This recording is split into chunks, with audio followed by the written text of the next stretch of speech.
ராதே கிருஷ்ணா. பகவான் ஸ்ரீ கிருஷ்ணரோட கருணையால் ஜராசந்தனோட வதம் நிகழ்ந்ததையும் அவன்கிட்டிருந்து விடுவிக்கப்பட்ட 20,800 அரசர்களும் பகவானை துதித்ததையும் பகவான் தன்னை அடையிறதுக்கான உபாயத்தை அவங்களுக்கு எடுத்துச் சொன்னதையும் அதைத் தொடர்ந்து பீமார்ஜுனர்களோட இந்திரபிரஸ்தம் திரும்பினதையும் சுக மகரிஷி சொல்ல கேட்டோம். தொடர்ந்து மகரிஷி சொல்றார். பரீட்சை அரசர் யுதிஷ்டிரர் ஜராசந்தனோட வதத்தையும் ஸ்ரீ கிருஷ்ணரோட பெருமைகளையும் கேட்டு மகிழ்ச்சியோட ஸ்ரீ கிருஷ்ணர் கிட்ட எப்படி சொன்னார். பிரபு, தங்களோட வழிநடத்துதல்ங்கிறது கிடைக்கிறதுக்கு அரிதானது. அப்படிப்பட்டதான தங்களோட உத்தரவை 3 லோகங்களுக்கும் ஆச்சாரியர்களான சனக்கர் முதலானவங்களும் திக்பாலகர்களும் உலக மக்களும் தங்களோட சிரசில் தாங்கி நிறைவேற்றுறாங்க. உண்மையிலேயே பரிதாபத்துக்கு உரியவங்களான நாங்களோ எங்களையே ஈசனா மதிச்சுக்கிட்டு இருமாந்திருக்கிறோம். அப்படிப்பட்ட எங்களோட உத்தரவை எங்கேயும் பரவி நிற்கிற நீங்கள் ஏற்றுக்கிறதுங்கிறது மனித இயல்பை காட்டிக்கிறதுங்கிற வெளிவேஷம்தான். நீங்கள் தனிச்சவர், நிகரற்றவர், பரம்பொருள், பரமாத்மா. தங்களோட பேராற்றல் உலக உபச்சார செயல்களால் வளர்றதும் இல்லை, குறையறதும் இல்லை. மற்றவங்களால் வெல்லப்பட இயலாதவரை தங்களோட பக்தர்கள் கிட்ட இது நான், இது என்னோடது, இது நீ, இது உன்னோடதுங்கிற வேற்றுமை உணர்வு இல்லை. பரீட்சை இப்படி சொன்ன தர்மபுத்திரர் ஸ்ரீ கிருஷ்ணரோட அனுமதியோட வேள்விக்கான வசந்த ருத்துவில் முறைப்படி வேத நெறியறிஞ்ச தகுதி இருக்கிற அந்தணர்களை ரித்விக்குகளாக வரிச்சார். வியாசர், பரத்வாஜர், சுமந்து, கௌதமர், அசிதர், வசிஷ்டர், ச்யவனர், கண்வர், மைத்ரேயர், கவஷ, த்ரிதர், விஸ்வாமித்ரர், வாமதேவர், சுமதி, ஜைமினி, கிரது, பைலர், பராசரர், கர்கர், வைஷம்பாயினர், அதர்வனர், கஷ்யபர், தௌம்யர், பரசுராமர், சுக்ராச்சாரியார், ஆசுரி, வீதிஹோத்ரர், மதுச்சந்தர், வீரசேனர், அகிருதவர்ணர் முதலான பெரியோர்கள் யாகத்துக்காக வரவழைக்கப்பட்டிருந்தாங்க. மற்றும் துரோணர், பீஷ்மர், கிருப்பர் முதலானவங்களும் துரியோதனன் முதலான புத்திரர்களோடு கூடின திருதராஷ்டிரரும் பேரறிவாளரான விதுரரும் அழைக்கப்பட்டிருந்தாங்க. மற்றும் அந்தணர்கள், க்ஷத்ரியர்கள், வைஷ்யர்கள், வேளாளர்கள், எல்லா நாட்டு அரசர்கள், அவங்களோட மந்திரிகள், வேலையாட்கள்னு எல்லாருமே வேள்வி பார்க்க இந்திரபிரஸ்தம் வந்தாங்க. அப்புறம் அந்த அந்தணர்கள் வேள்விக்கான இடத்தை தங்க கலப்பைகளால் உழுது சமப்படுத்தி அங்கே அறநெறிகளில் வகுக்கப்பட்டிருக்கிற மாதிரி அரசருக்கு வேள்விக்கான தீட்சை செய்விச்சாங்க. முதல்ல ஒரு காலத்தில் வருணன் ராஜசூய வேள்வி செஞ்சப்ப வேள்விக்கான பாத்திரம் முதலானது எல்லாமே தங்கத்தால் செய்யப்பட்டிருந்தது. அதே மாதிரியான ஏற்பாடு இப்பவும் செய்யப்பட்டிருந்தது. பிரம்மாவையும் பரமசிவனையும் முன்னிட்டு இந்திரன் முதலான திக்பாலகர்கள், தங்களோட கணங்களோடு கூடின சித்தர்கள், கந்தர்வர்கள், வித்யாதரர்கள், நாகர்கள், முனிவர்கள், யக்ஷர்கள், ராட்சசர்கள், கருடன் முதலான பட்சிகள், கிணறர்கள், சாரணர்கள், வேற்று அரசர்கள், அவங்க மனைவியர்கள்னு எல்லாரும் அழைக்கப்பட்டு பாண்ட புதல்வர் தர்மநந்தனர் செய்கிற ராஜசூய வேள்விக்கு வந்து கூடினாங்க. ஸ்ரீ கிருஷ்ணரோட பக்தருங்கிறதுனால தர்மபுத்திரரோட வேள்வி நல்லா அமைஞ்சதில்ல ஆச்சரியப்படுறதுக்கு ஒன்றும் இல்லைன்னு எல்லாரும் நினைச்சாங்க.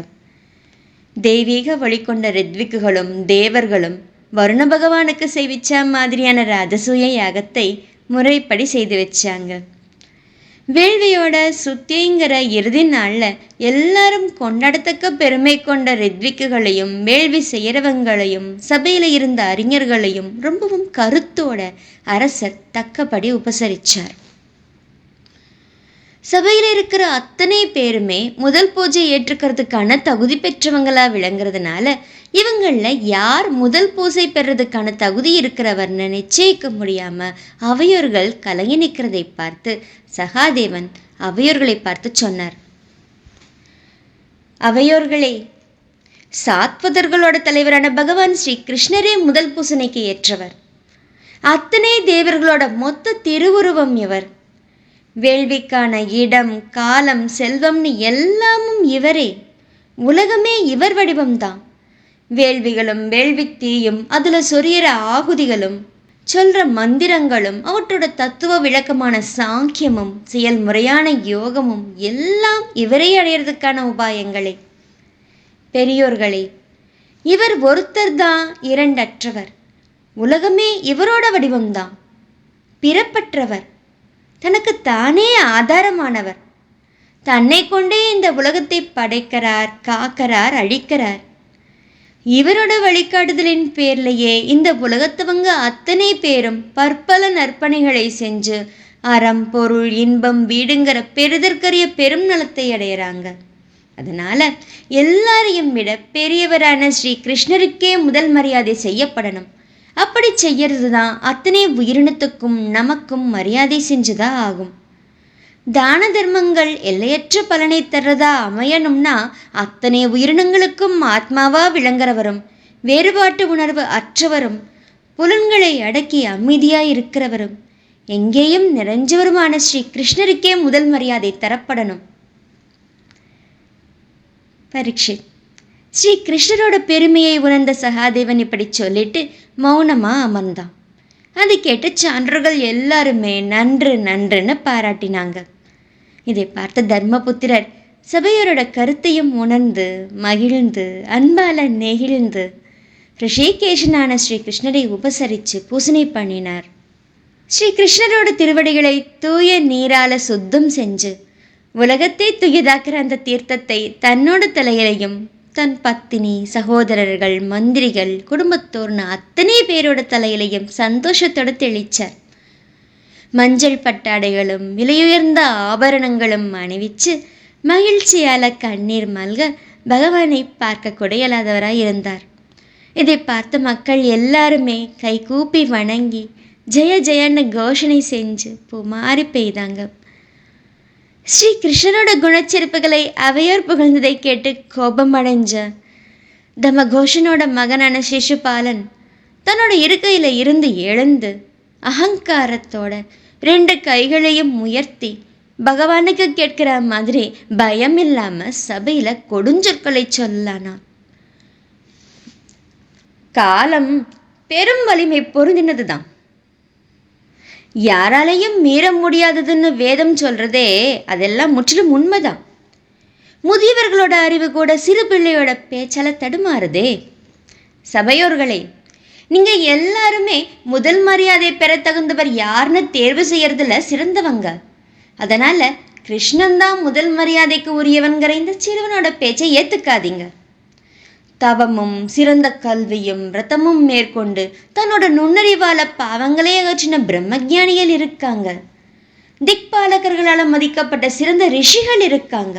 அவங்களையெல்லாம் புறக்கணிச்சிட்டு குலப்பெரியோர்களால இகழப்பட்ட இடையன் கோபாலன் முதல் மரியாதைக்கு எப்படி ஏற்றவனாவான்? வேள்விக்கு அவையான புரோடாசத்தை காக்கை திணற மாதிரி இல்லையா இருக்குது இது? வர்ணாசிரம கட்டுப்பாட்டை மீறினவன் இவன். அத்தனை கடமைகளை இருந்தும் விடுபட்டு தன்னோட விருப்பப்படி நடக்கிறவன். குணச்சிறப்பு ஏதும் மற்றவன். இவன் பூஜையை ஏத்துக்கிறதா? இவனோட குலமோ யயாதி மன்னரால சபிக்கப்பட்டது. அதனால சான்றோர்களால ஒதுக்கப்பட்டது. வேள்வியோட நெறிமுறைகள் எதுவும் இல்லாம வீணா மதுபானத்துல ஈடுபாடு கொண்டது. இது எல்லாருமே அறிஞ்சதே. அந்த குலத்துல பிறந்த இவன் எப்படி முதல் மரியாதைக்கு உரியவன் ஆவான்? பிரம்ம ரிஷிகள் வசிக்கிற இந்த நாட்டை விட்டு பிரம்ம தேஜஸுக்கு இடம் இல்லாத, மற்றவங்க அணுக முடியாத கடலை அண்டி வாழ்ந்து திருடர்கள் மாதிரி மக்களை துன்புறுத்துறாங்க. பரீட்சித், புண்ணியங்கள் அழிஞ்சு போன சிசுபாலன் இப்படிப்பட்ட மங்களமற்ற சொற்களை பேசினான். நரியோட ஊளையிடலை சிங்கம் பொருட்படுத்தாதது மாதிரி ஸ்ரீ கிருஷ்ணர் அதை பொருட்படுத்தி எதுவும் பேசலை. ஆனால் இது எல்லாம் கேட்ட சபையில் அமர்ந்திருந்தவங்களோ கோபத்தால் அவனை சபிச்சுக்கிட்டு காதுகளை மூடிக்கிட்டு வெளியேறினாங்க. பகவானையும் அவரையே சரணடைஞ்ச பக்தர்களையும் நிந்திக்கிறதை கேட்டு அந்த இடத்தை விட்டு அகலாதவன் தன்னோட புண்ணியங்களை இழந்து நரகத்துக்கு போகிறான்.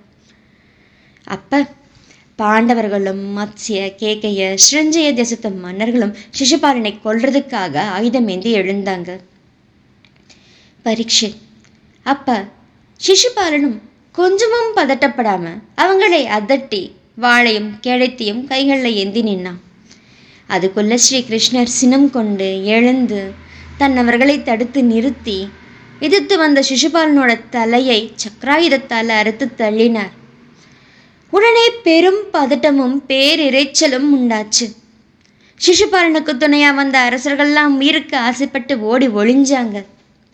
சிசுபாலனோட உடல்ல இருந்து வெளிவந்த பேரொளி வானத்துல இருந்து விழற கொல்லிக்கட்டை பூமியை அடையிற மாதிரி எல்லாரும் பார்த்துக்கிட்டு இருக்கிறப்பவே ஸ்ரீ வாசுதேவன் கிட்ட அடங்கினது.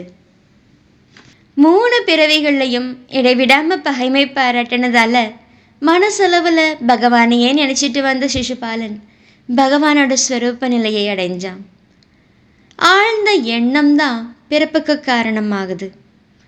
உலகுக்கே ஒரே பேரரசன் ஆகிட்ட தர்மபுத்திரர் சபையில் இருக்கிற பெரியோர்களோட ரித்விக்குகளுக்கு ஏராளமான தட்சிணை கொடுத்தார். எல்லாரையும் முறைப்படி உபசரித்து வேள்வியோட நிறைவு நாளில் அவபிருத ஸ்நானத்தை முறைப்படி பண்ணினார்.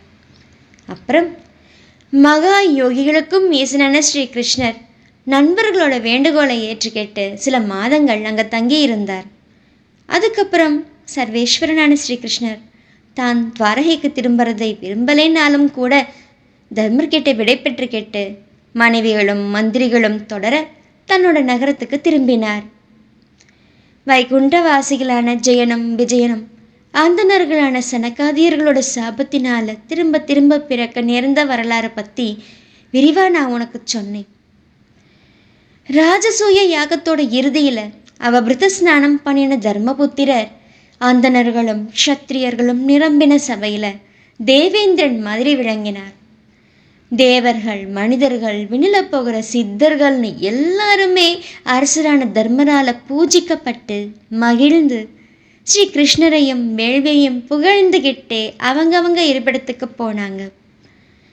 இயற்கையிலேயே பாவையும் கலியோட அம்சமும் குருகுலத்துக்கு நோய் மாதிரியானவனுமான துரியோதனனுக்கு மட்டும் தர்மபுத்திரரோட சீரையும் சிறப்பையும் பார்த்து மனசு பொறுக்கலை. பரீட்சித் சிசுபாலனோட வதம் முதலான ஸ்ரீ கிருஷ்ணரோட அருஞ்செயல்களையும் ஜராசந்தன் கிட்ட இருந்து அரசர்கள் விடுதலை பெற்றதையும் ராஜசூய வேள்வியையும் பற்றி பாடுறவங்க அத்தனை பாவங்களில் இருந்தும் விடுதலை பெறுவாங்க. ஸ்ரீமத் பாகவத மகாபுராணம் தசமஸ்கந்தத்தோட பிற்பகுதியில் 74வது அத்தியாயம் முற்றிற்று. சர்வம் கிருஷ்ணார்ப்பணம்.